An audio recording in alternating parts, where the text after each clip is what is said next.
Segunda carta, São Clemente aos Coríntios. A grandeza dos benefícios de Cristo. Devemos ter boa consideração por Cristo.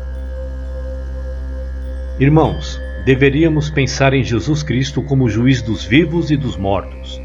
Não deveríamos, ao contrário, pensar em coisas medíocres sobre a salvação, pois, quando pensamos em coisas medíocres, esperamos também receber coisas medíocres.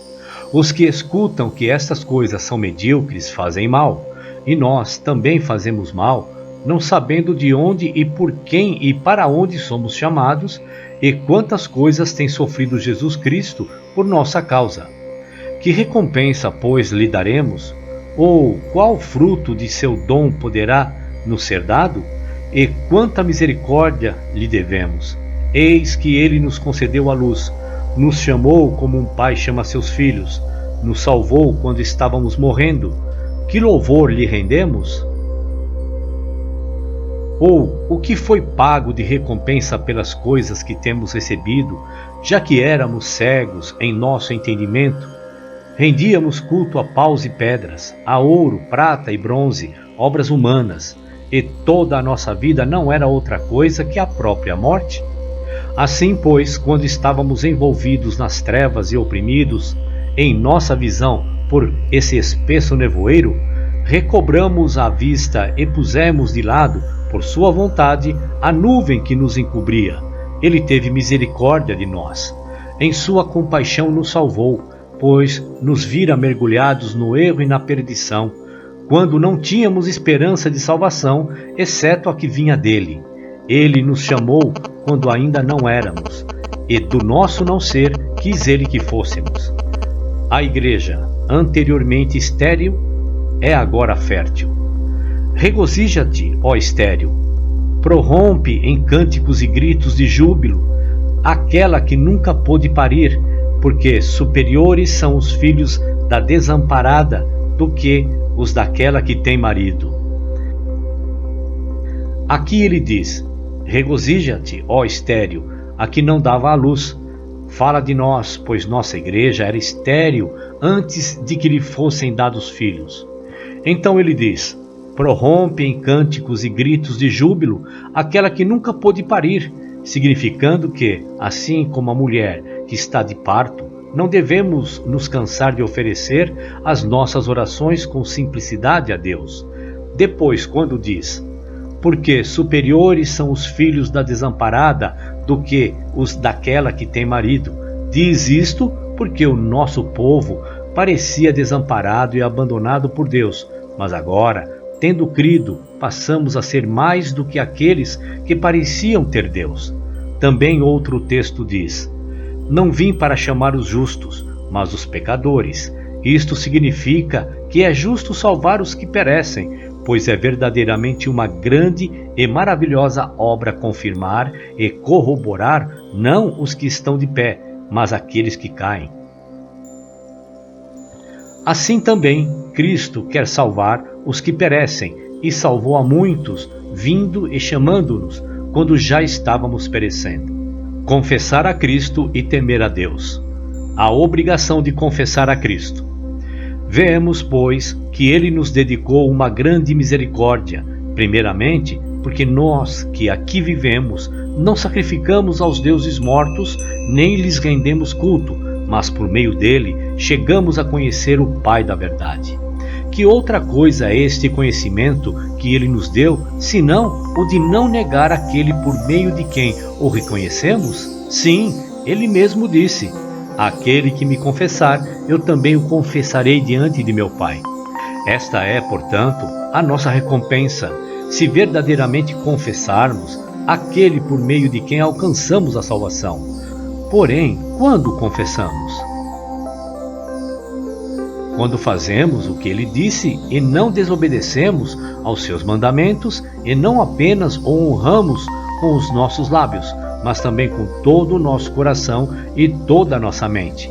Pois bem, ele também diz em Isaías: esse povo me honra com os lábios, mas seu coração está longe de mim. A verdadeira confissão de Cristo. Portanto, não adianta chamá-lo apenas de Senhor, pois isso não nos salvará, eis que ele disse: nem todo que me chama Senhor, Senhor será salvo, mas aquele que opera a justiça. Assim, pois, irmãs, devemos confessá-lo em nossas obras, amando-nos uns aos outros, não cometendo adultério, não falando mal dos outros, não tendo ciúmes, mas sendo moderados, misericordiosos e bondosos. Com estas obras, e não com outras, podemos confessá-lo. Não precisamos temer aos homens, mas a Deus. Por isso, se fizerdes estas coisas, o Senhor dirá: ainda que estejais junto de meu próprio seio, se não cumprirdes os meus mandamentos, eu os arremessarei para longe e direi: apartai-vos de mim, operários da iniquidade, estejam onde estiverem. Desprezo total ao mundo. Este mundo deve ser desprezado. Portanto, irmãos, renunciemos nossa estadia neste mundo e façamos a vontade daquele que nos chamou. Não tenhamos medo de nos apartar desse mundo, pois o Senhor disse: sereis como cordeiro no meio de lobos. Porém, Pedro o contestou e disse: o que ocorre então se os lobos devorarem os cordeiros? E Jesus respondeu a Pedro: os cordeiros não precisam ter medo dos lobos depois de mortos. Vós também não deveis ter medo os que vos matam e nada mais podem fazer. Temei antes aquele que, depois de tiverdes morrido, tem poder sobre a vossa alma e vosso corpo, para tirá-los na geena de fogo. Vós sabeis, irmãos, que a estadia desta carne neste mundo é depreciável e dura pouco. Porém, a promessa de Cristo é grande e maravilhosa, a saber, o repouso do reino que vem e a vida eterna. O que podemos fazer, então, para obtê-los, se não andar em santidade e justiça e considerar que estas coisas do mundo são estranhas para nós e não desejá-las? Pois, quando desejamos estas coisas, nos desviamos do reto caminho. O mundo presente e o mundo futuro são inimigos um do outro. Porém, o Senhor disse: ninguém pode servir a dois senhores. Se desejamos servir ao mesmo tempo a Deus e a Mamon, não teremos qualquer benefício, pois o que ganhará um homem se obtém para si o mundo e perde a sua alma? Pois bem, esta época e a futura são inimigas. Uma fala de adultério, contaminação, avareza e mentira. A outra se afasta destas coisas. Portanto, não podemos ser amigos das duas. Temos que dizer adeus a uma e ter amizade com a outra. Consideremos que é melhor aborrecer as coisas que estão aqui, pois são depreciáveis, perecíveis, pouco duráveis, e amar as coisas de lá, que são boas e imperecíveis, pois se fazemos a vontade de Cristo, teremos descanso, mas se não a fizermos, nada nos livrará do castigo eterno, por desobedecermos os seus mandamentos. E a Escritura diz também em Ezequiel: ainda que Noé, Jó e Daniel se levantem, não livrarão seus filhos do cativeiro. Logo, se nem homens tão justos quanto a estes podem, com seus atos de justiça, livrar seus filhos, com que confiança nós entraremos no reino de Deus se não mantivermos o nosso batismo puro e sem mancha? Ou, a menos que existam em nós obras santas e justas, quem será nosso advogado? Devemos aspirar chegar à coroa. Assim, pois, irmãos, lutemos seriamente, sabendo que a luta está muito próxima e que, ainda que muitos venham a lutar, nem todos receberão o prêmio, mas apenas os que se esforçarem em alto grau e lutado com valentia. Lutemos de modo que todos possamos receber o prêmio. Assim, corramos em linha reta em direção à competição incorruptível. Marchemos em direção a ela em grande número e esforcemo-nos para que possamos receber também o prêmio. E se nem todos puderem receber a coroa, pelo menos tentemos nos aproximar dela o máximo possível. Lembremos que aqueles que batalham nas lides corruptíveis, quando descobertos que lutam de forma ilegítima, primeiro são açoitados e depois eliminados e afastados da competição. Que pensais disto? que terá sucesso aquele que luta de forma corruptível na competição da incorrupção? Eis que, com relação àqueles que não têm guardado o selo, ele diz: seus vermes não morrerão, e seu fogo não se apagará, e serão um exemplo para toda a carne. A necessidade do arrependimento enquanto vivermos neste mundo. Nós que estamos na terra, portanto, devemos nos arrepender, porque somos argila na mão do artesão. O oleiro modela uma vasilha e a deforma ou rompe com suas mãos, dando-lhe uma nova forma.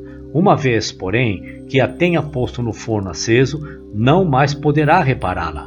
Assim também ocorre conosco enquanto estamos neste mundo, arrependendo-nos de todo o coração das coisas más que fizemos na carne. Podemos ser salvos pelo Senhor em razão da oportunidade para o arrependimento. Mas, quando tivermos partido deste mundo, não poderemos mais confessar, muito menos arrepender-se. Portanto, irmãos, se fazemos a vontade do Pai, se mantemos pura a carne, se guardamos os mandamentos do Senhor, receberemos a vida eterna. Eis o que o Senhor diz no Evangelho: se não guardardes o que era pequeno, quem vos dará o que é grande? Pois se eu vos digo, o que é fiel no pouco é fiel também no muito. Na verdade, o que ele quer dizer é: mantenham a carne pura e o selo sem mácula, para que possam receber a vida. Seremos julgados na carne. Que ninguém entre vós diga que esta carne não será julgada, nem que não se levantará novamente. Entendei isto. Em que fostes salvos? Em que recobrastes a vista, se não nesta carne? Portanto, temos que guardar a carne como templo de Deus, pois da mesma forma que fostes chamados na carne, sereis também julgados na carne. Se Cristo, o Senhor, que nos salvou, sendo primeiramente Espírito, se fez carne e nela nos chamou, da mesma maneira, receberemos nossa recompensa nesta carne. Assim, amemo-nos uns aos outros, para que possamos entrar no reino de Deus. Enquanto tivermos tempo para ser curados, coloquemo-nos nas mãos de Deus, o médico, dirigindo-lhe um tributo. De que tipo? Arrependimento procedente de um coração sincero, porque ele conhece todas as coisas com antecedência e sabe o que existe no coração. Portanto, dediquemos a ele um eterno louvor, não só com os lábios, mas também com o nosso coração, para que ele possa nos acolher como filhos. Eis que o Senhor também disse: estes são os meus irmãos, aqueles que fazem a vontade do meu Pai. O vício deve ser abandonado e a virtude seguida.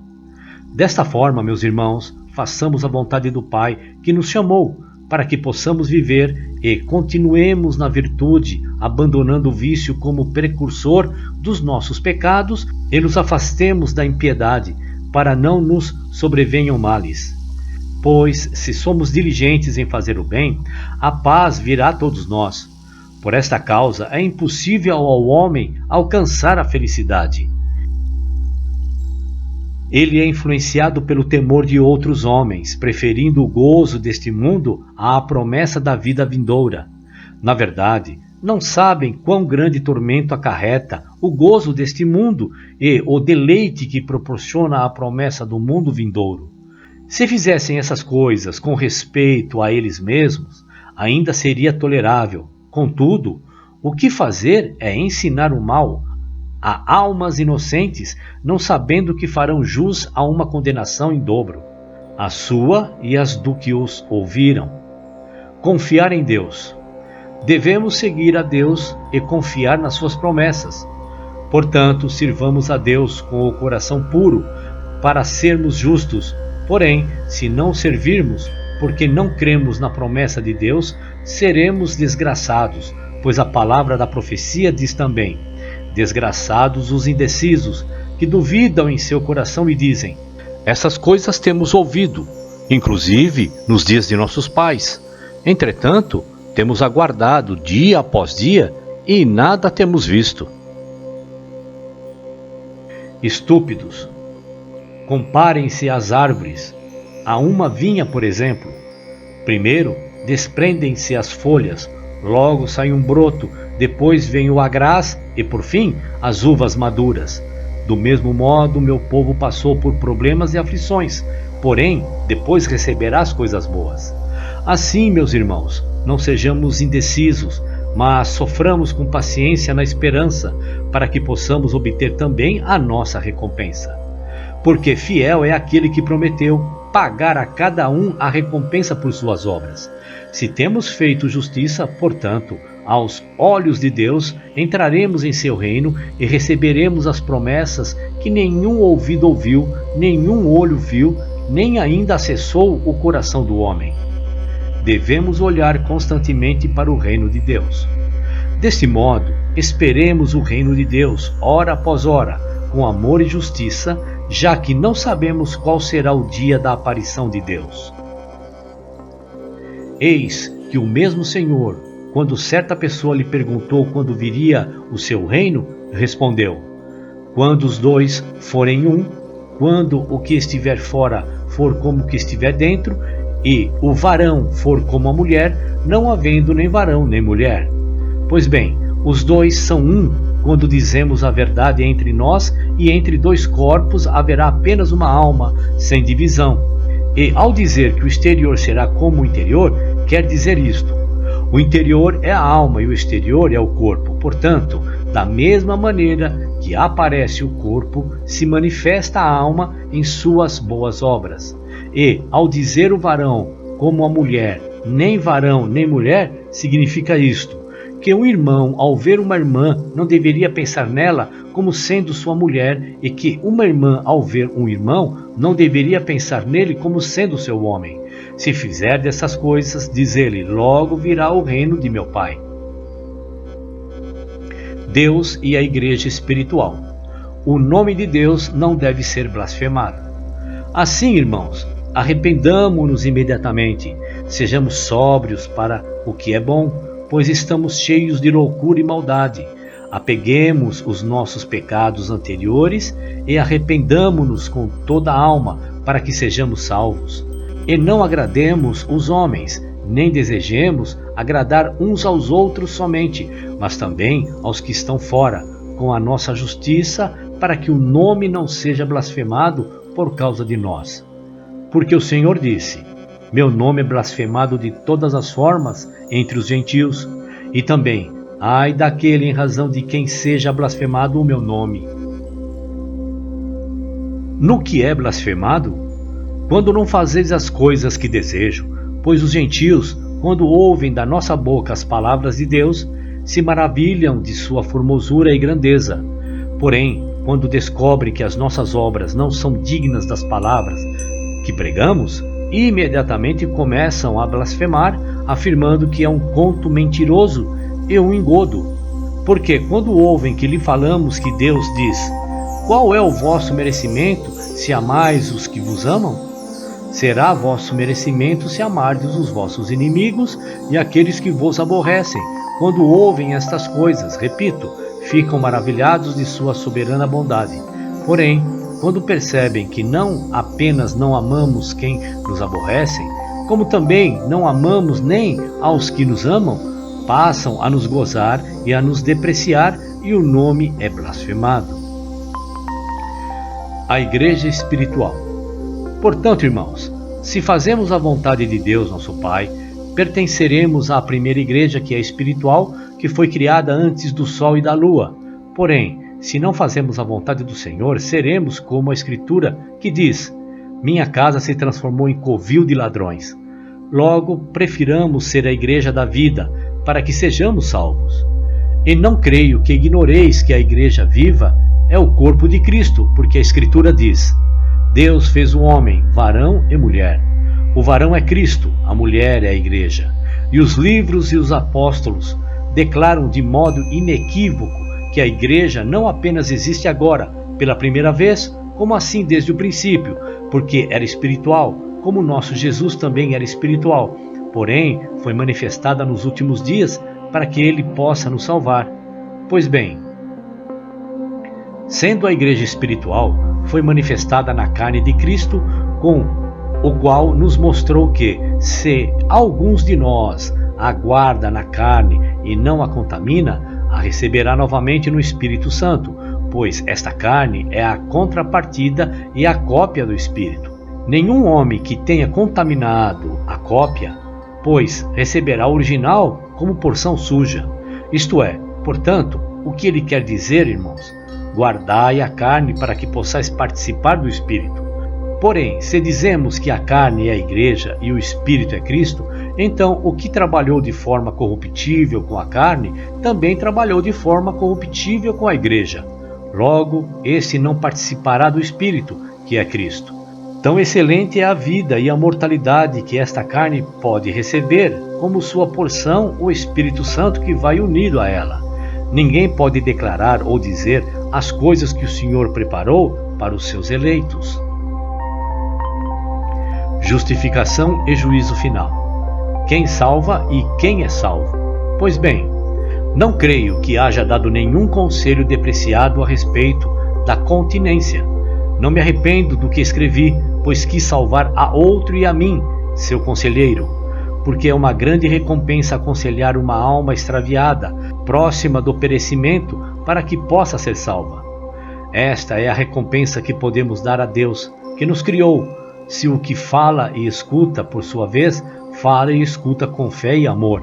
Portanto, permaneçamos nas coisas que cremos, na justiça e santidade, para que possamos, com confiança, pedir a Deus que diz: quando ainda estás falando, eis que estou aqui contigo, porque estas palavras são garantia de uma grande promessa, pois o Senhor diz de si mesmo que está mais disposto a dar do que pedir. Percebendo, pois, que somos participantes de uma bondade tão grande, não andemos remissos em obter tantas coisas boas, porque, assim como é grande o prazer que proporcionam estas palavras aos que as escutam, assim será também a condenação que acarretam sobre si mesmos aqueles que as desobedecem. Preparação para o dia do julgamento. Portanto, irmãos, sendo assim que a oportunidade que temos para o arrependimento não tem sido pequena, já que tivemos tempo para ela, voltemo-nos para Deus, que nos chamou enquanto temos alguém para nos receber. Porque, se nos desprendermos destes gozos e vencer a nossa alma, recusando as concupiscências, seremos partícipes da misericórdia de Jesus.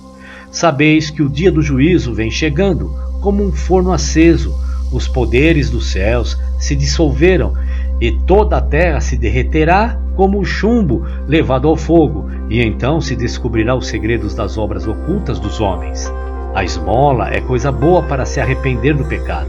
O jejum é melhor que a oração, mas a esmola é melhor que estes dois.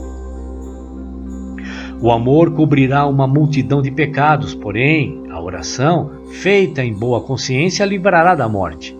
Bem-aventurado o homem que tiver abundância dessas coisas, porque a esmola quitará o peso do pecado. Arrependamo-nos, pois, de todo o coração, para que nenhum de nós pereça durante o caminho, pois se recebemos o mandamento de que devemos também nos ocupar disto, afastando os homens de seus ídolos e instruí-los, como é péssimo que uma alma que conhece a Deus venha a perecer. Assim, ajudemo-nos uns aos outros, de modo que possamos guiar o débil até o alto, abraçando o que for bom, a fim de que todos possam ser salvos, e convertamo-nos e admoestamo-nos uns aos outros. E não pensemos em atentar e crer somente agora, quando estamos sendo atemoestados pelos presbíteros, mas também quando partimos para as nossas casas, e recordemos os mandamentos do Senhor e não permitamos ser arrastados para outro caminho por nossos desejos mundanos. Assim mesmo, venhamos aqui com mais frequência e esforcemo-nos em progredir nos mandamentos do Senhor, para que unânimes possamos ser reunidos para a vida, pois o Senhor disse: venho para reunir todas as nações, tribos e línguas. Ao dizer isto, fala do dia da sua aparição, quando vier nos redimir, a cada segundo as suas obras. E os não crentes verão a sua glória e o seu poder, e cairão assombrados ao ver o reino do mundo ser entregue a Jesus, então dirão: ai de nós, porque tu eras e nós não te conhecíamos e não críamos em ti, e não obedecemos aos presbíteros quando nos falaram da nossa salvação. E aos vermes não morrerão e seu fogo não se apagará, e servirão de exemplo para toda a carne. Está dito do dia do juízo que os homens verão aqueles que, entre vós, viveram vidas ímpias e tiveram obras falsas quanto aos mandamentos de Jesus Cristo. Porém, os justos, tendo boas obras e sofrido tormentos, bem como aborrecidos os prazeres da alma, quando contemplarem aos que têm obras más e negaram a Jesus com suas palavras e atos, sendo castigados com penosos tormentos e um fogo inextinguível, darão glória a Deus, dizendo: há esperança para aquele que serviu a Deus de todo o coração. O autor, ainda pecador, busca a salvação. Assim, sejamos contados entre os que rendem graças, entre os que serviram a Deus, e não entre os ímpios que serão julgados. Porque eu também, sendo um grande pecador e ainda não livre da tentação, em meio às ciladas do diabo, procuro com diligência seguir a justiça para poder, pelo menos, chegar próximo, já que temo o juízo vindouro. Exortações finais. Recompensa dos justos, ainda que possam sofrer.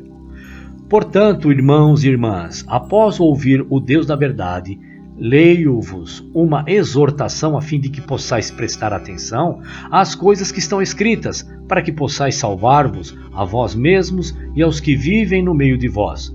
Peço-vos como que uma recompensa: arrependei-vos de todo o coração e procureis a salvação e a vida. Fazendo isto, estabeleceremos um objetivo para todos os jovens que desejam esforçar-se na perseguição da piedade e da bondade de Deus. E não nos desanimemos ou aflijamos como os estúpidos quando alguém nos aconselhar para que deixemos a injustiça e busquemos a justiça, porque às vezes, quando temos obras más, não nos damos conta disto por causa da indecisão e incredulidade que bate nos nossos peitos, e nosso entendimento é encoberto pelas nossas vãs concupiscências. Portanto, ponhamos em prática a justiça para que possamos ser salvos até o fim. Bem-aventurados aqueles que obedecem estes mandamentos. Ainda que precisem sofrer aflição por um breve momento no mundo, reconhecerão o fruto imortal da ressurreição. Assim, que não se aflija o que é piedoso, ainda que desgraçado nos presentes dias, pois o espera tempos de boa-aventurança. Voltará a viver no céu com os padres e se regozijará durante toda a eternidade sem quaisquer penas. As verdadeiras riquezas. Não permitas tampouco que isto perturbe a tua mente, ver os ímpios possuírem riquezas e os servos de Deus sofrerem apertos. Tenhamos fé, irmãos e irmãs. Estamos lutando nas fileiras de um Deus vivo. Recebemos treinamento na vida presente para que possamos ser coroados na vida futura. Nenhum justo recolheu o fruto rapidamente, mas espera que este chegue. Porque se Deus desse imediatamente a recompensa aos justos, então nosso treinamento seria pago de forma comercial e não conforme a piedade, porque não seríamos justos em razão da piedade, mas por causa da ganância. E por isso o juízo divino alcança o espírito daquele que não é justo e o acorrenta ao único Deus invisível, Pai da verdade, que nos enviou o Salvador e Príncipe da imortalidade, por meio do qual Deus também nos manifestou a verdade e a vida celestial. A Ele seja a glória pelos séculos dos séculos. Amém.